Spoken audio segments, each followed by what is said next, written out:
7h22. Gente, eu estou recebendo aqui o agente penitenciário de carreira, líder sindical aí por longos 10 anos e hoje deputado estadual, João Batista do PROS, que é aí um dos defensores, né, da ideia de que o sistema prisional precisa ser uma responsabilidade do Estado. Antes de mais nada, deputado, um prazer recebê-lo aqui. Seja bem-vindo.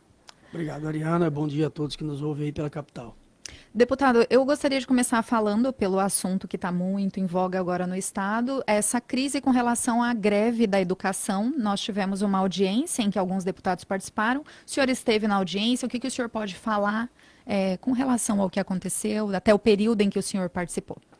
Então, nós acompanhamos ali os debates e a comissão essa audiência ela foi convocada pela Comissão de Educação da Assembleia Legislativa. Ontem à noite, na sessão, representantes classistas e vários profissionais da educação estiveram presentes, acompanhando a sessão junto com a gente. E ali foi colocado, não só pelos deputados que estavam presentes, mas também por vários participantes que levaram ali a sua opinião, que, na verdade, o governo ele está priorizando outras ações que não aquelas de manter o que é de direito dos servidores públicos, certo. Nesse caso do servidor da educação. Assim como ele fez com o RGA, que é uma recomposição geral anual, e não ganho real do salário do servidor público, né? Sim. Então, o governo apresentou recentemente o balanço aí do primeiro quadrimestre. Há uma evolução, ainda que pequena, mas já há uma evolução significativa aí com relação ao orçamento do Estado. E eu acredito que tem condição, sim, do governo do Estado ele sentar, replanejar o seu orçamento e fazer uma proposta para pôr fim a essa greve da educação. Qual é o posicionamento exato do senhor com relação a isso? Olha, eu sou sindicalista, então eu vejo que nenhum direito do trabalhador foi conquistado simplesmente com uma negociação sentada apenas o patrão de um lado e o trabalhador do outro. Sim. Se não houver pressão por lado do trabalhador, obviamente, o patrão ele quer aumentar a sua margem de lucro. Se Sempre. Vai trazer algum benefício para o trabalhador, dificilmente o patrão vai ter essa consciência. Então, eu vejo que a Lei 510, que é a lei chamada Lei da Dobra do Poder de Compra dos Profissionais da Educação, ela não é uma negociação futura, não é algo que a educação está tentando negociar com o governo. Até porque ela está aprovada, né? Desde 2013. Desde 2013. É apenas a manutenção daquilo que já é direito, já está garantido numa lei. Então, quando o governo assumiu, o governo já sabia que existia essa lei em vigência, sabia que era um compromisso, né? Esses trabalhadores eles não conseguiram isso, simplesmente porque o governo daquela época, no caso o governo Silval, entendeu que seria necessário fazer justiça a esses profissionais. Já foi resultado de muita luta, então é o mínimo que o governo atual, inclusive foi compromisso dele garantir esses direitos, o mínimo que ele pode fazer é realmente vir a público e falar, não, eu acredito que temos que priorizar e fazer justiça com os profissionais da educação, vou apresentar uma proposta, ainda que parcelado, mas vou quitar o que eu devo para eles. Eu ouvi até uma entrevista, se eu não me engano, ontem, com o Oscar Lino, que ele fala que o Estado, na realidade, não está com essa situação de calamidade toda. E aí o governo vem batendo sempre nessa tecla, né? E alegando e mostrando por A mais B que o Estado não tem condições, até porque o Estado já está aí estourado com relação à folha salarial. De onde realmente vocês tiveram acesso a todos os números com relação ao que o governo passou para vocês, com relação a realmente dívidas do Estado, com relação a estouro de folha e tudo mais, para dizer que, olha, não tem essa situação de calamidade?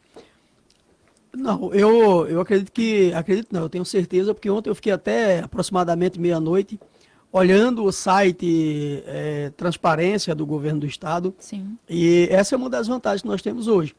A transparência está, né? Tudo disponível. Não tem como esconder. Então ali tem alguns balanços que muitas vezes são passados para a sociedade, são tentado passar, você une uma despesa daqui, uma despesa dali, e existe aquelas maquiagens financeiras, aquelas maquiagens contábeis, né, para você tentar, vamos dizer assim, convencer a outra pessoa. Isso acontece geralmente, porque a grande maioria da sociedade, ela não tem essa expertise na área contábil, na área econômica, financeira. Isso somente começa a vir à luz quando você começa a estudar como se faz esses balancetes, como se apresenta esses números, e aí que você começa verdadeiramente a compreender. Quem está aqui de fora, com a fala do governo, é capaz de chorar e começar a contribuir do próprio bolso para o Estado.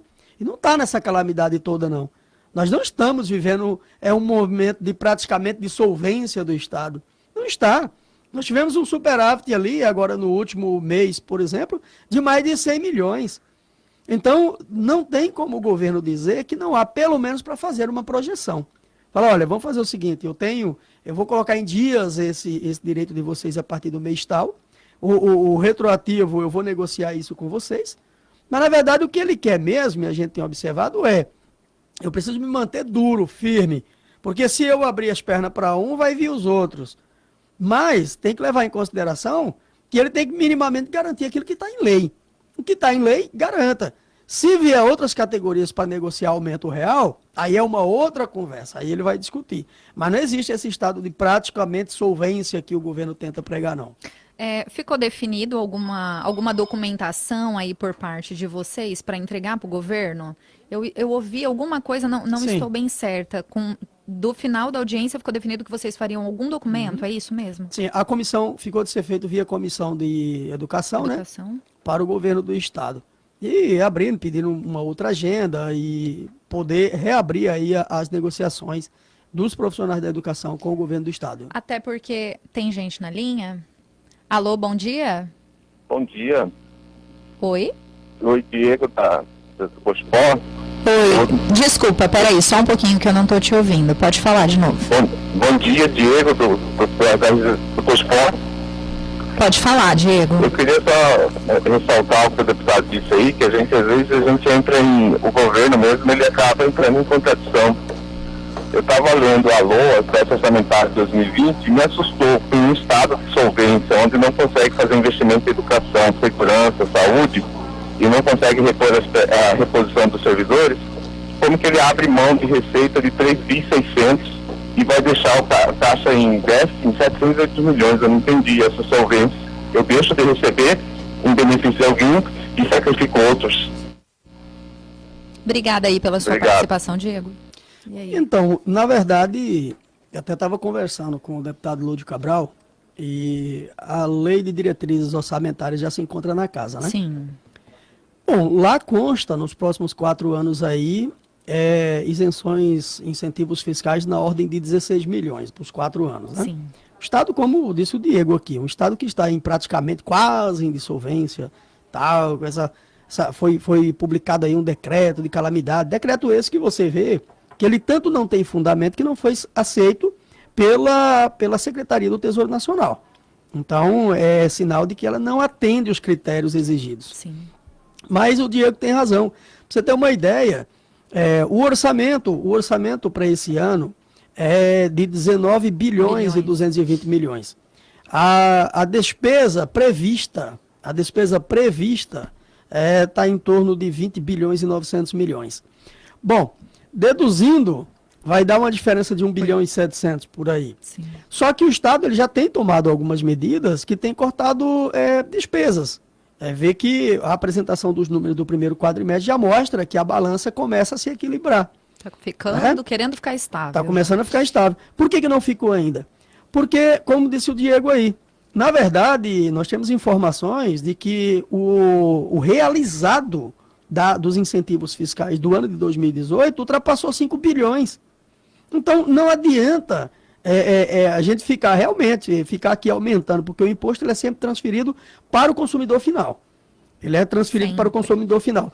Mas aqueles incentivos que são concedidos, e eu tive muito cuidado de estar estudando direitinho ontem, os incentivos, os programáticos, os não programáticos, aqueles que realmente foram executados. E a gente observa que é concedido muitas vezes incentivo fiscal no estado de Mato Grosso, não para uma cadeia produtiva. Vamos dizer que, olha, vamos incentivar aqui a industrialização, então todas aquelas empresas do ramo de tecelagem que vier para o estado de Mato Grosso, vai ter a média do nosso ICMS de 12%, vai ter aí um incentivo de 4%. Vamos abater aí, vai ficar em 8%. Não existe esse incentivo, vamos dizer, linear. Não. pegado aqui, ó, tem a empresa tal que está aqui no Mato Grosso, que ela já está instalada, e vamos conceder a eles aí tanto por cento aí no ICMS deles. Uhum. A gente sabe que já no passado houveram aí diversas delações feitas, inclusive pelo ex-governador, de que alguns incentivos que não foram de cadeia, foram dados para empresas em separado, para grandes produtores rurais, esses incentivos eles foram concedidos em negociatas realizadas a portas fechadas. O governador, e eu quero acreditar, respeito muito a fala dele, diz que nos próximos 60 dias aí vai fazer um pente fino nos incentivos fiscais concedidos no estado de Mato Grosso. Né? Se ele conseguir, se ele fizer verdadeiramente isso, e cancelar alguns incentivos criminosos que foram concedidos, aí sim ele vai começar a ter o respeito não só dos deputados, dos servidores públicos, mas de toda a sociedade. Aí ele vai mostrar que realmente ele está com boa intenção para o estado de Mato Grosso. Até porque a hora que abrir essa caixa preta, eu acho que a gente vai ter um susto muito grande, né, João Batista? Eu também acredito. Tem a CPI aí da renúncia, isenção e sonegação fiscal, que eu torço muito e estou acompanhando para que ela dê resultado, porque senão vai ficar ainda mais feio, principalmente para os deputados. Com certeza, com certeza. E o senhor também está na presidência aí da CPI da Previdência, né? Então, assim, o senhor está por dentro dos números, está por dentro do que está acontecendo no Estado, né? Sim, inclusive é um problema sério aqui para os trabalhadores do serviço público. Nós temos aí mais de 100 mil servidores ativos e aposentados, e nós temos o Instituto de Previdência nosso aí de 1964 a 2004 era em 2004 se criou a Superintendência de Previdência, foi até 2014, até final de 2013, em 2014 começou a MT Prev. A gente está tentando, através dessa CPI, levantar os dados financeiros. Por exemplo, quando se extinguiu o IPMAT, para onde foram os recursos financeiros arrecadados com os trabalhadores? Porque naquela época não tinha tanto aposentado. Tinha muita gente contribuindo. Para onde foram os imóveis? Para onde foram os ativos dos servidores naquela época?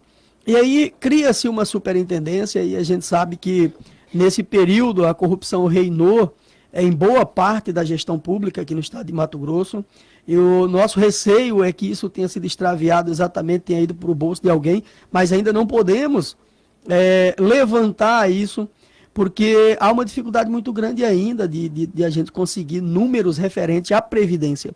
Durante a criação, nesse período de criação do MT-Prev, para lá foram transferidos aí os servidores aposentados e pensionistas, né? E pouco se transferiu de recurso, e aí você não sabe ainda para onde que foram os ativos do extinto IPMAT, né? Sim, situação delicada. Muito né, delicada. Porque é uma reação em cadeia, né? Uma coisa vai trazendo outra, e aí fica-se nessa situação. Vamos mudar um pouquinho? Mudar aí um pouquinho de assunto. Gente, eu estou entrevistando aqui o deputado estadual João Batista do PROS, que é agente penitenciário de carreira e líder sindical, foi líder sindical aí por longo de 10 anos, então uma pessoa, acredito que ninguém melhor do que ele para a gente falar um pouquinho dessa questão de segurança. E hoje, deputado, na abertura do jornal, eu falei sobre a Operação Asepsia, né, que foi preso aí o diretor da PCE e o adjunto, além de outros da inteligência. Eu queria ouvir do senhor, como que o senhor recebeu, né? Assim, foi um susto para o senhor. Como que o senhor viu essa notícia? Então, logo pela manhã, nós tomamos essa informação com muita surpresa. Primeiro, assim, há poucos dias atrás mesmo, nós apresentamos na Assembleia Legislativa uma moção de aplauso ao trabalho que vinha sendo realizado na Assembleia Legislativa, né? Eu ainda não tive conhecimento dos autos, o que realmente tem ali. Nós queremos agir com muita responsabilidade, porque o sistema penitenciário ele é um setor muito sensível. Eu tenho batido muito ao longo desses 10 anos, eu tenho cobrado dos governos que não se faz segurança pública se não olhar para o sistema penitenciário. Com certeza. E nós vemos aí facções criminosas crescendo, muitos jovens entrando no mundo do crime e se filiando a essas facções. Nós temos que ter muito cuidado, trabalhar muito na ponta, né, na prevenção, na repressão, e depois o Estado gastar muito aí com o tratamento das pessoas que acabam se viciando aí nessas drogas. E combater mesmo o crime, aqui no seio da sociedade. Mas não podemos esquecer do sistema penitenciário, porque as maiores lideranças desses crimes estão lá dentro. Então, nós colocamos uma expectativa muito grande. Hoje os diretores, desde o secretário adjunto, são servidores de carreira, foi uma luta antiga nossa. Temos lutado para estruturar o sistema penitenciário. Hoje nós temos um setor de inteligência interligado com a inteligência da Polícia Civil, da Polícia Militar, da Polícia Federal, de todos os outros setores. Tenho visto aí na apresentação de alguns trabalhos realizados pela própria Secretaria, agora a Secretaria de Segurança Pública, tudo unificado, que o sistema penitenciário foi, e o socioeducativo foram para a Secretaria de Segurança Pública. Uhum. Então a gente observa que há uma interação entre as instituições hoje. Sim.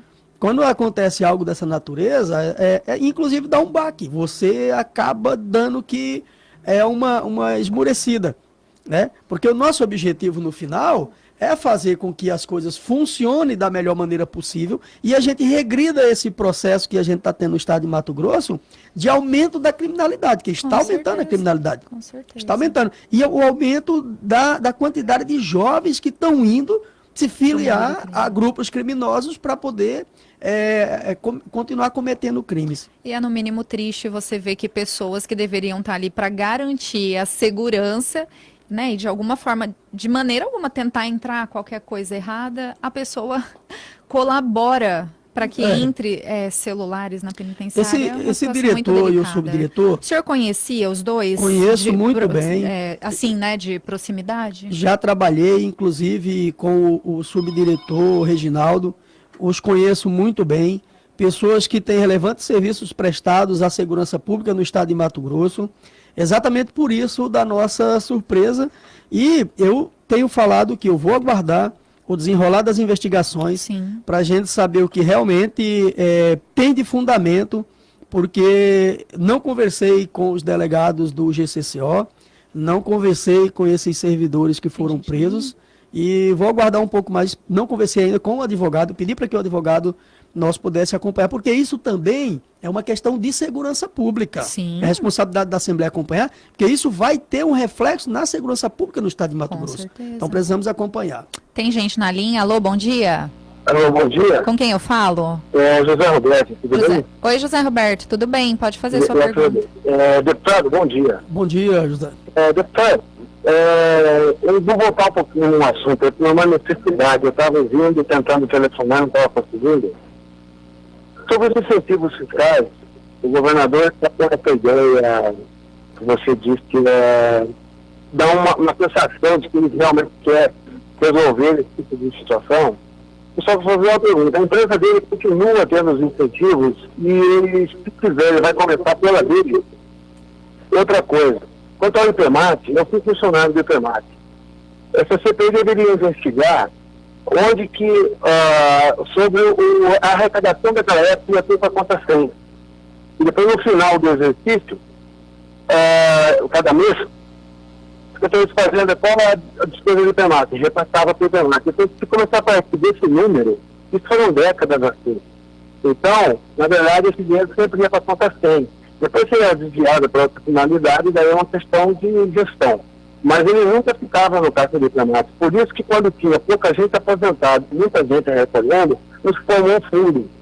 É quando chega no momento, tem menos gente trabalhando e mais gente aposentada, eles querem jogar nas costas do trabalhador de novo, para pagar essa conta que, na verdade, não só o Estado, mas a União deve também para a Previdência. Muitos municípios devem para a sua própria Previdência por causa desse tipo de ação. Acho que deveria começar por aí. Um abraço, obrigado. Um abraço, José Roberto. Muito obrigada pela participação. Então, José Roberto, com relação à questão dos incentivos fiscais, a empresa, na verdade, o governador ele tem várias empresas e mexe com diversos ramos, né? Eu, obviamente, não sei se ele vai começar pela dele, mas deveria, concordo com você. Mas nós vamos estar monitorando para acompanhar, até porque é obrigação dos deputados. Sim, então o senhor não tem a informação de que ainda está recebendo incentivo, não sabe, né? Não, que nós temos informação, mas aí eu não vi a relação recente, eu vi. Nós temos ali 50 e poucas empresas que perderam, tem 380 aproximadamente, que tem vários programas, são vários programas que concederam, e aí eu tenho que fazer uma análise melhor. Mas eu acredito que ainda tem, pelo menos alguma coisa ainda esteja recebendo isenção. Entendi. Com relação à questão do IPEMAT, José Roberto, nós estamos tentando levantar esses números, sim. Inclusive, nós temos técnicos que trabalharam no IPEMAT há muito tempo atrás, inclusive pessoas que aposentaram, trabalharam na parte financeira, inclusive, que estão nos auxiliando no levantamento desses dados, porque como ele falou, o que se descobriu na CPI da Previdência no Senado é que um dos grandes problemas da Previdência Social foi exatamente o desvio de finalidade dos recursos.